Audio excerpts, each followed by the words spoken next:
Welcome to the Retail Media Moguls podcast, brought to you by Platform 195. We share trends and strategies across retail media to help you accelerate your brand growth. I'm your host, Stuart Adamson. Welcome to the Retail Media Moguls podcast. I'm your host, Stuart Adamson, founder and CEO of Platform 195. Today, we have the pleasure of welcoming Luis Pedro Martinez, the head of e-commerce for EssenceMediacom.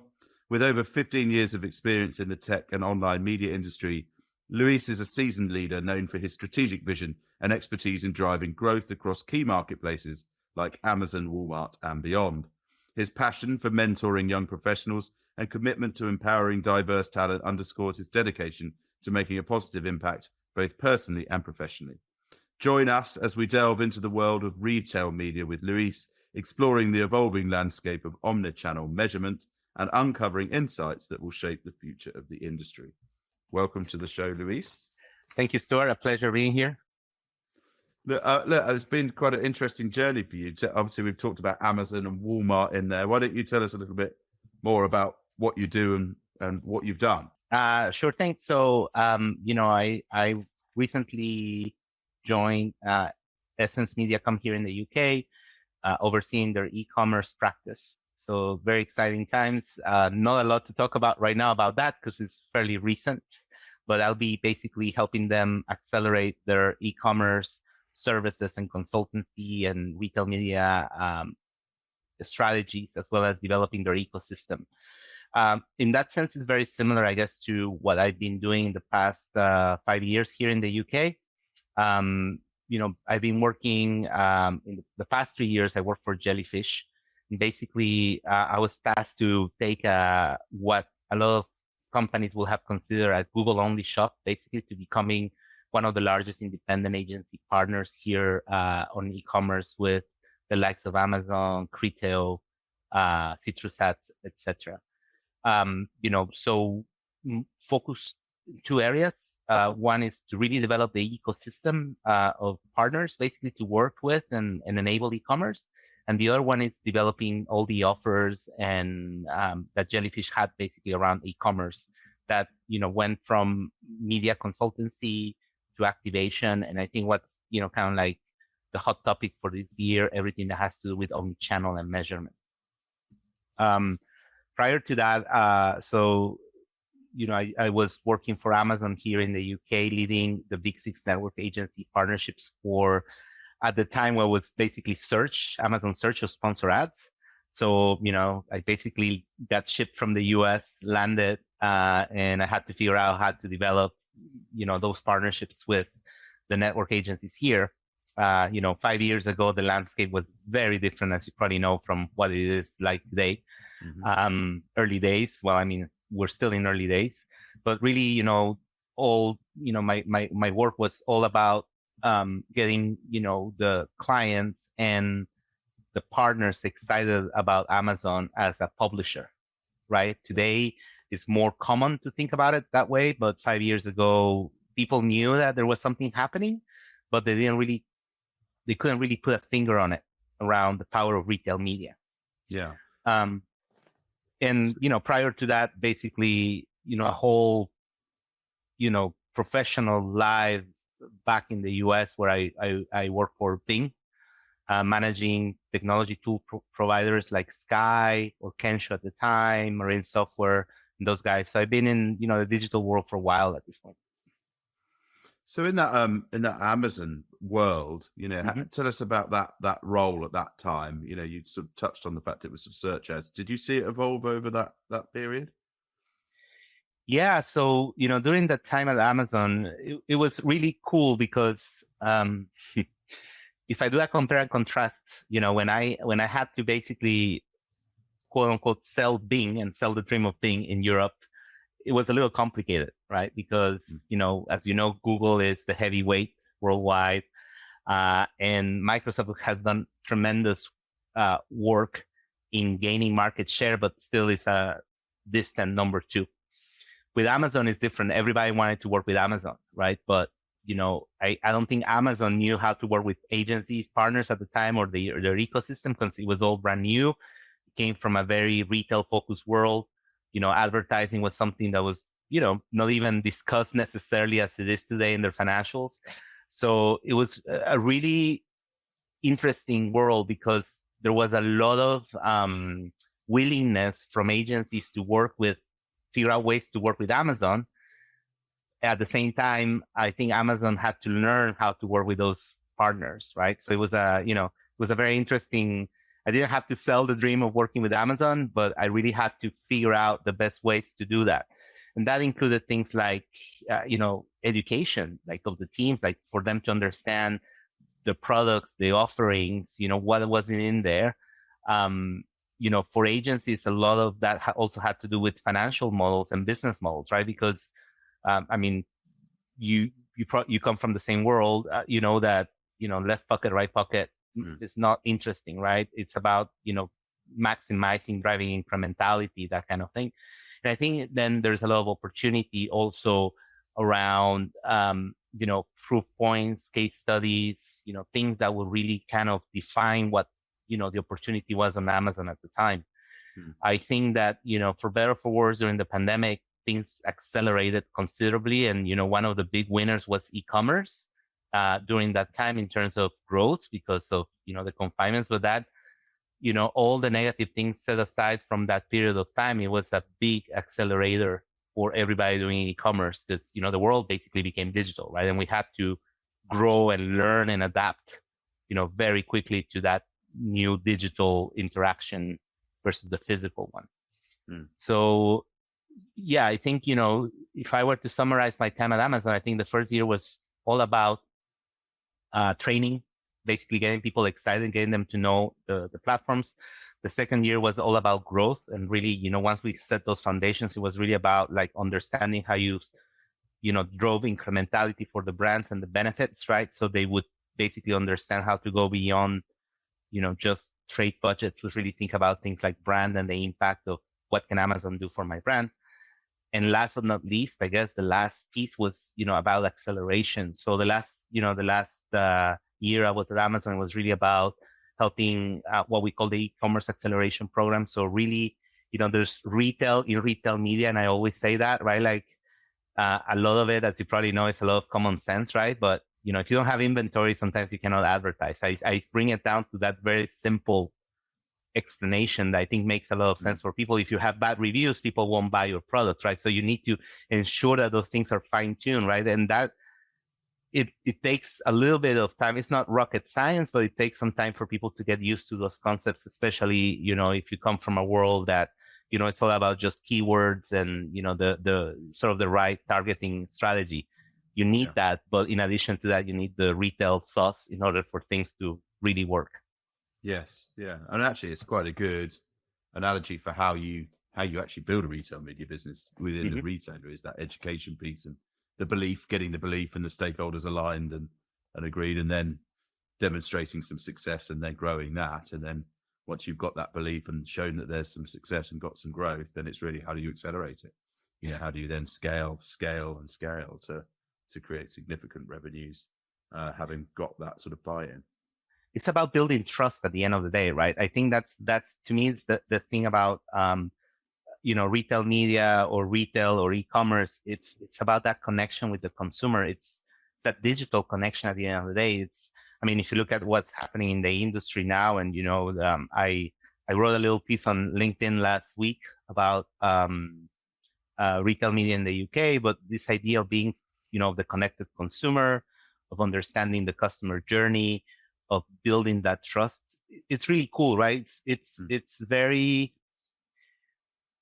like retail has existed forever, right? Like, you go back to the fishmonger in medieval times, and even probably before that, right? To, high streets and, those things. But it's always about that connection and, creating sort of this special experience for your consumers, right? That goes beyond search, beyond targeting audiences. And I think that's what's really cool about this industry, that, we're leveraging now the power of that data to create those connections. And that 5 years ago was basically a dream, right? Like I remember 5 years ago or plus at this time, I was at an offsite in Barcelona, and it was the first time we talked about Marketing Cloud at Amazon. Imagine that, right? And where we are today. Yeah. Yeah. Amazing. I mean, you talked about the high street there and everything else, and obviously we're going, you know, we're evolving so quickly as an industry now. What about when you talked a bit about omnichannel earlier? Mm-hmm. What does omnichannel mean to you? Oh boy, so that's a very interesting question. I think that I'm not someone who defines retail media as just being mid to lower funnel, right? Like for me, retail media is a part of that data, and in a way, that retail data is what feeds omnichannel. Now, omnichannel, I guess, depends on your client or your brand and their objectives. But for me, it's basically anything that touches the funnel, from, your brand budgets all the way to conversions, right? And the data that powers that and the technology that goes through that. So, for some clients, out of home might not necessarily be a play. But for other clients, it's part of, it's a very specific thing, especially on grocery and things like that. So, I mean, for me, it's any sort of interaction that you can potentially measure for your customer, right? If you're a brand, if you basically are able to measure and have reach on that channel, I would consider that part of omnichannel.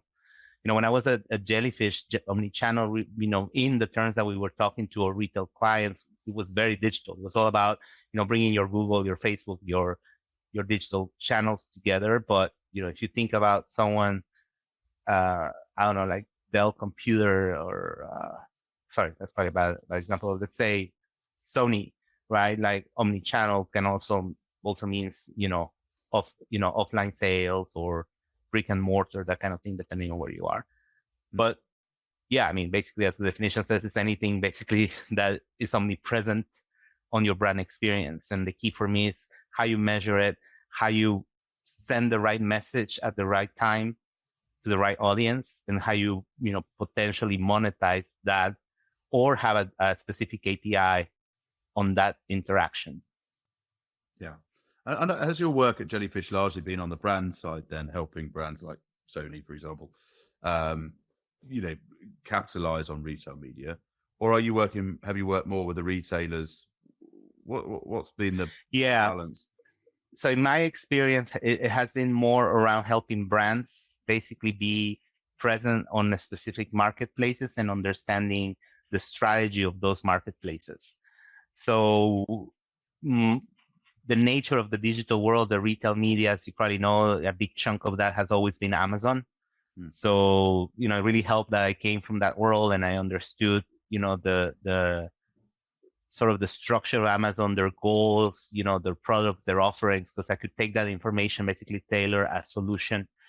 I would work with what we call retail consultants that will help answer the question of what product should I have on Amazon and why, what sourcing models, right? Rinse and repeat with other retailers out there. For instance, we work with a large beauty brand that Amazon was significant in Germany, but so was other retailers. So we work a lot with those guys, and therefore, understanding, the platforms that power those networks, such as Retail, for instance.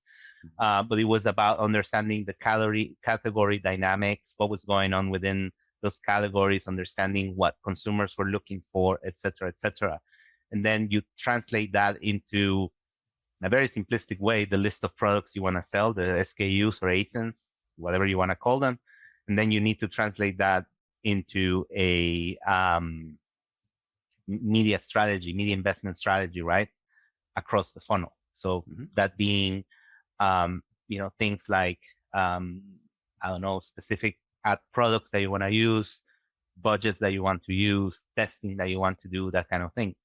But, where it becomes interesting to me as well is the power of the data, because we were doing very cool stuff with certain, what is called non-endemic. So things that you wouldn't traditionally buy, let's say on Amazon, like you don't buy, credit cards, but you can definitely, if you are on Amazon, you might see every now and then something that says that if you apply for this product, you might get a voucher, right, of a discount.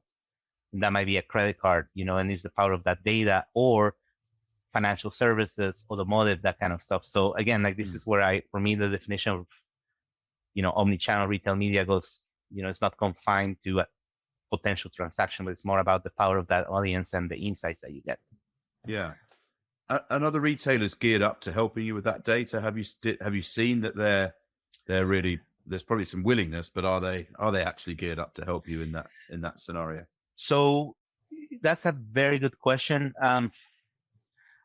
I think we are in, I wouldn't say the tipping point, because that would be too probably far-fetched of me to say at this point, but we're definitely going through change management. What I mean by that is that it's funny because, a lot of people will complain, or a lot of, when I work at Amazon, a lot of my agency partners will basically highlight how Amazon had very limited data, right, compared to other platforms. And now, Amazon is a little bit the standard when it comes to retail media on the data availability, because as you probably know, it's very fragmented. It's a little bit of the Wild West out there, right? Like in terms of what's available or not. So I think there's different levels of data sharing or willingness to, provide that data. I think it's very limited. I think it's a learning curve. A lot of companies out there are doing fantastic things. I think Boots is a perfect example of, or Walmart for that matter in the US.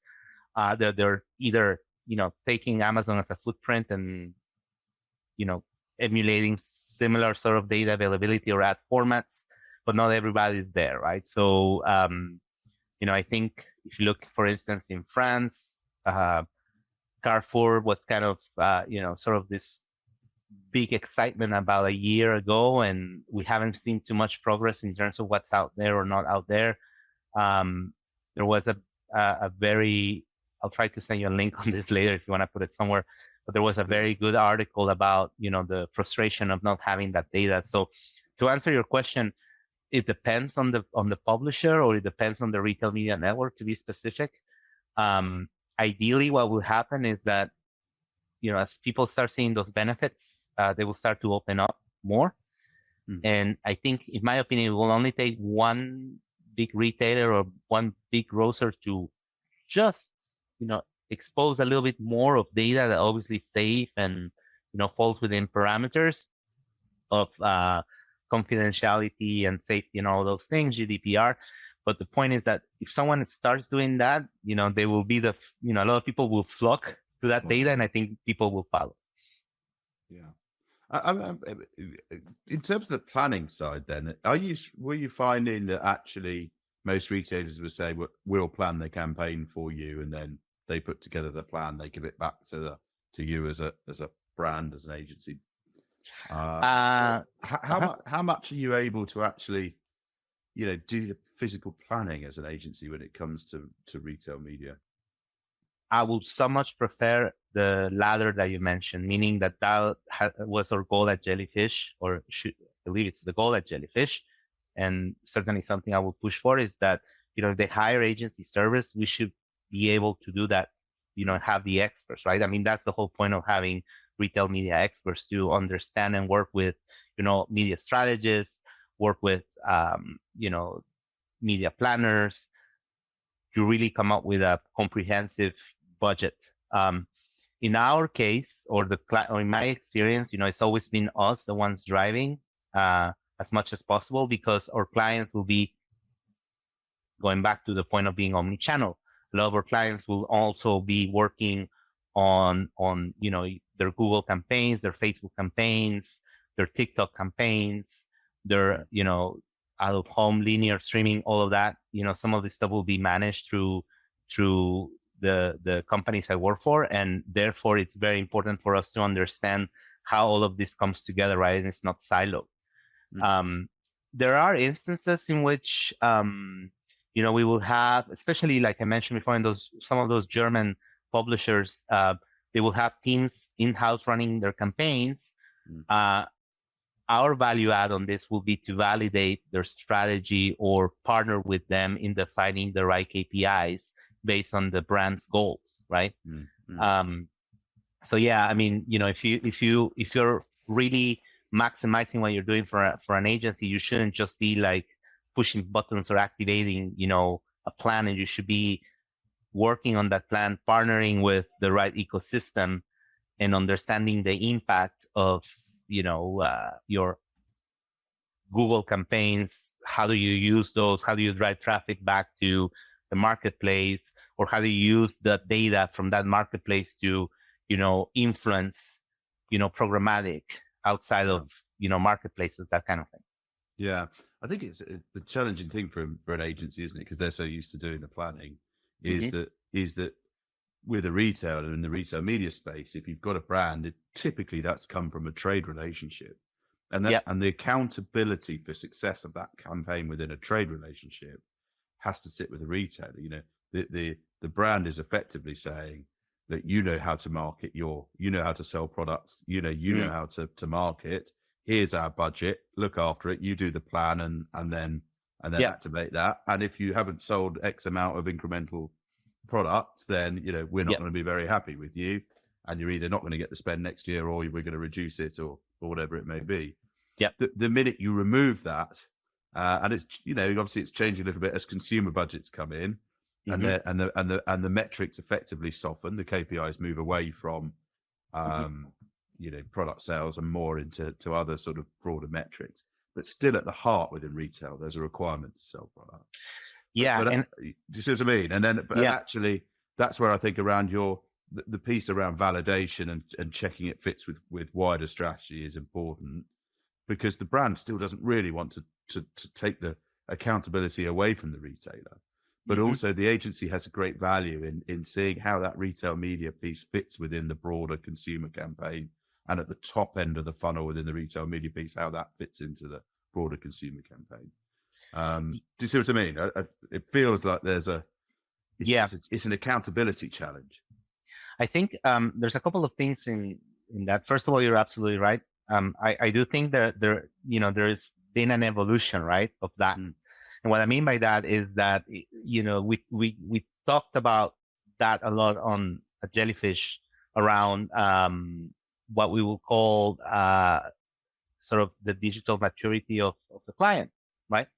So you might have clients that might be focused on sales, and it will be very lower funnel.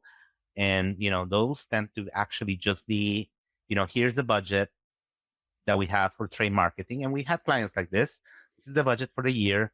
I need you to, based on what's happening on Amazon or on creator-enabled platforms, activate. Done, right? Like, very simple, very siloed from that perspective. But then you start basically going through that, and it becomes more of a question, okay, I want to understand how I can reach mid-funnel, right? And use perhaps, some version of display or programmatic investment to reach new audiences. Okay, that's a little bit more, advanced. And then you have actually companies that we call multi-moment, multi-connected, where everything comes together in terms of, okay, well, we need to understand the impact of social into commerce. We need to understand the importance of SEO, of video to drive engagement. And, you mentioned, going beyond what I would say ROAS, right? So it's not just return on advertising spend, but more about other KPIs. And that could be, things like, new to brand, lifetime value, that kind of thing. Not everybody is there. I mean, it takes a journey. We have a few clients that were multi-connected, and those were the ones where you're answering the question of what can Amazon do for my brand, or what can, Look Fantastic do for my brand, or Sephora or Kingfisher, and it's not just about how do I sell stuff. Now, let's be honest, it's retail, right? Everybody at the end of the day wants to sell. And this is where I think measurement is really cool, and things that are happening around cloud. Because, not so long ago, as in like 4 years ago, if you take Amazon for it, one of the biggest challenges that we had at Amazon was to basically, get people excited about display and programmatic, especially with a platform like Amazon, because the answer will be, well, my clients, they just want to sell, right? Like, I don't care about, we have Google stuff to do this, But as soon as, you start running Marketing Cloud, you're able to understand things, simple things like what should be my search and display budget? What's the best combination to drive more sales? What is the impact of, those display campaigns in my lower funnel? Yeah. And then you get into things like, how should I think about multi-touch attribution? Or how should I think about frequency in terms of when is there wastage in the exposure I get, through my display campaign? So the point is that it's very early days, but because Amazon has enabled that data, kind of going back to your question about data, now you're able to make those connections, right? And what we've seen in general is that you unlock more budget and more investment because clients are seeing the benefits and the incrementality of that spend, or you spend more wisely, right? And they're very happy with that because you get a certain data set that you didn't have access before.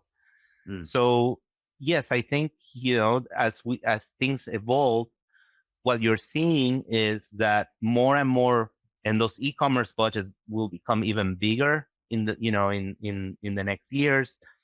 If I'm not mistaken, I think the UK is a 24 billion market right now in e-commerce. If I'm not mistaken, the CAGR is, I think it's 27%, and basically retail media has a big play on that. And the point is that, those budgets will become part of the brand budget at some point, right? Like that's the trend that we will see.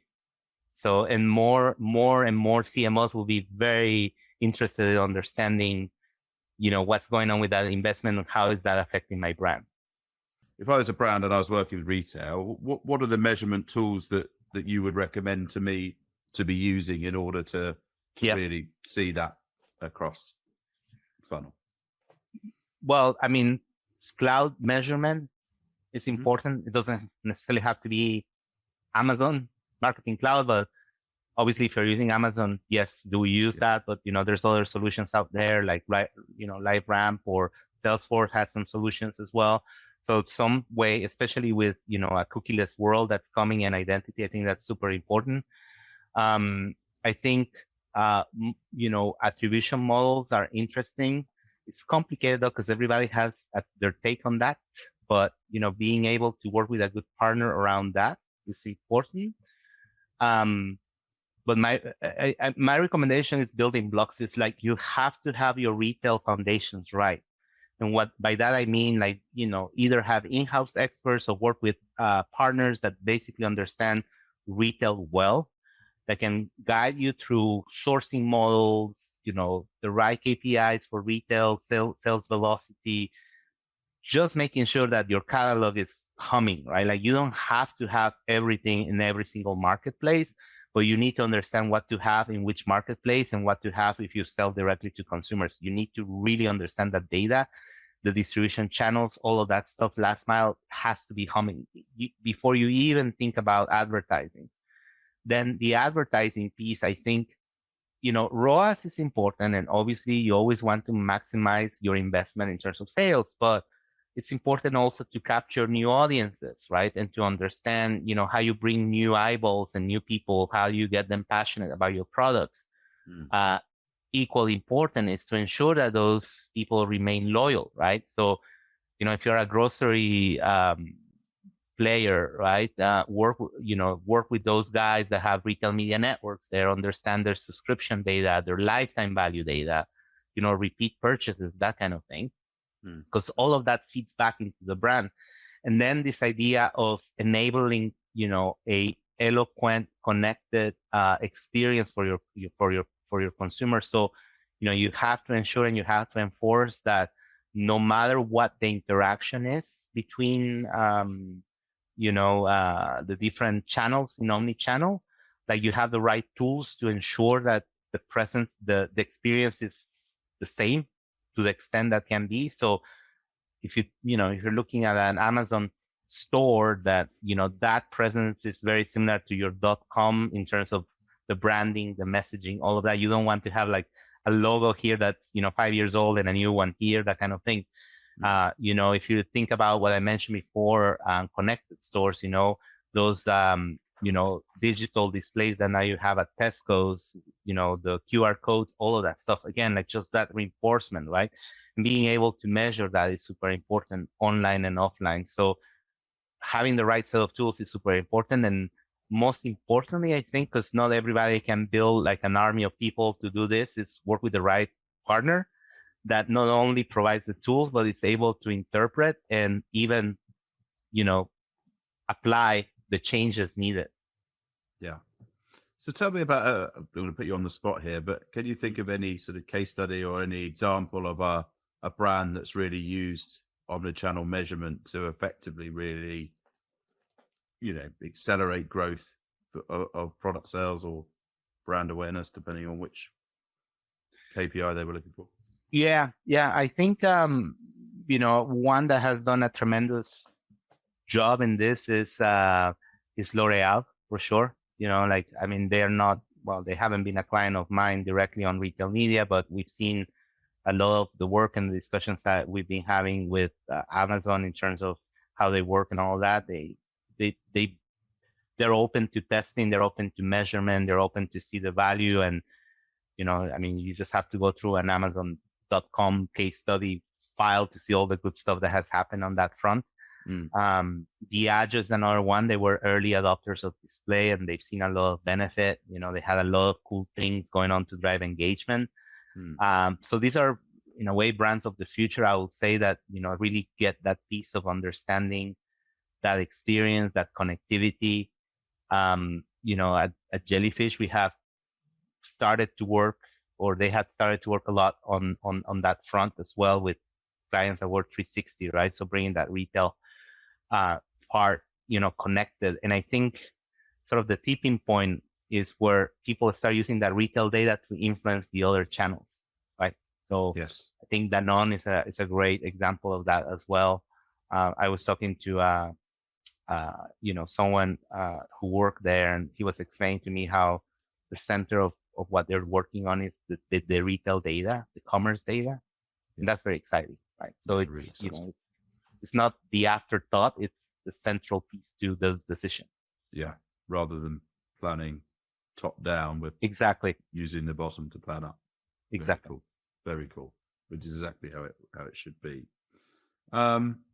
Brilliant, Luis. We're sort of getting towards the end, which is sad because I've enjoyed talking to you so much. Oh, thank you. So tell me a bit. Lastly, really, probably with your commitment to sort of mentoring young professionals and empowering diverse talent. I touched on that in the intro. Tell us a bit more about that and what you're doing and what you've done there. Yeah. So I'm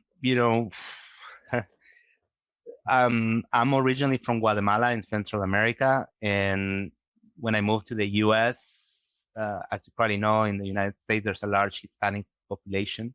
Yeah. A lot of people, unfortunately, don't have access necessarily to, the tools that I had access growing up. So, in terms of access to, education, going to university, that kind of thing. So, throughout my career, I've been very fortunate to be able to work in what we called over there was basically minority associations, right? And one of the big ones that I worked for or that I partnered with actually was called ALPA, which is the Association of Latinos for America. They used to be called the Association of Professional Latinos in Finance and Accounting, but I think someone helped them rebrand. But I worked when I was in Microsoft. I was an active member of the chapter. We work a lot in doing recruitment. So we will hire people and bring them on programs basically to help them. At the time, because believe it or not, I was a finance guy back in the day, so I had a whole background in finance. And what I did there was basically work, there was a finance rotation program. So bring them, early on, minority focused, basically students that were graduating to rotate and basically become professionals in that area. When I was at Amazon, I work a lot with the associations as well on that specific area. I've done mentorship. I think it's super important. Like you will probably agree with this, Stuart, but sometimes you wish like the future version of you will tell you what to do or not to do at some point, right? So for me, it was, when in my university, I work a lot on that front. So I was a mentor for 10 years or plus with the undergrad programs. Here in the UK, at Jellyfish, we had a Jellyfish sort of minority association. So I work a lot kind of encouraging, because Jellyfish is a global company, you have people from other areas of the world and just showing them, hey guys, because you're from Brazil or you're from, you are of this ethnic background doesn't mean that you cannot have access to this leadership roles and things like that. And, these are great companies that, encourage and give you that platform, right? And I will use my example of saying, like, listen, I've come to this, level or professional experience, obviously because of, me doing my hard work and growing my career, but also because, I have companies that believe and supported me, and it was all about, what I brought to the table. So it doesn't really matter, where you're from, your ethnic background, all that. What matters is what you can do as a professional, as an individual. And I very much look forward to do this at EssenceMediacom as well. So, great, good. Yeah. Well, I think it's absolutely brilliant. Congratulations for doing that, because it's so important, I think, to help bring people along and also help the diversity piece. And good luck with EssenceMediacom. Thank you. Yeah, it's exciting. It's definitely a new challenge. It will be UK focused, so I'll be transitioning back to a local role. There's so much stuff to do that I'm going to be equally busy as I've always been. So it's very exciting. Great, good. Well, if there's anything we can collaborate on, do let me know. Absolutely. Luis, thank you so much for gracing our Retail Media Moguls podcast. We've loved hearing from you.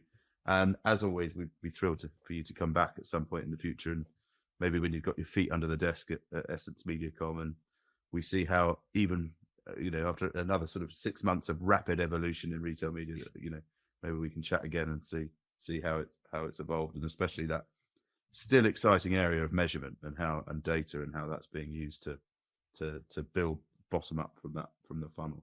Absolutely. But thank you so much for coming, and please do come again. Thank you for the opportunity. Really appreciate it. Thanks. The Retail Media Moguls podcast is brought to you by Platform 195. To learn more about Platform 195 and how to connect retail media with intelligent marketing to accelerate growth, visit platform195.com. And then make sure to search for Retail Media Moguls in Apple Podcasts, Spotify, and Google Podcasts, or anywhere else podcasts are found. Make sure to click subscribe so you don't miss any future episodes. And on behalf of the team here at Platform 195, thanks for listening.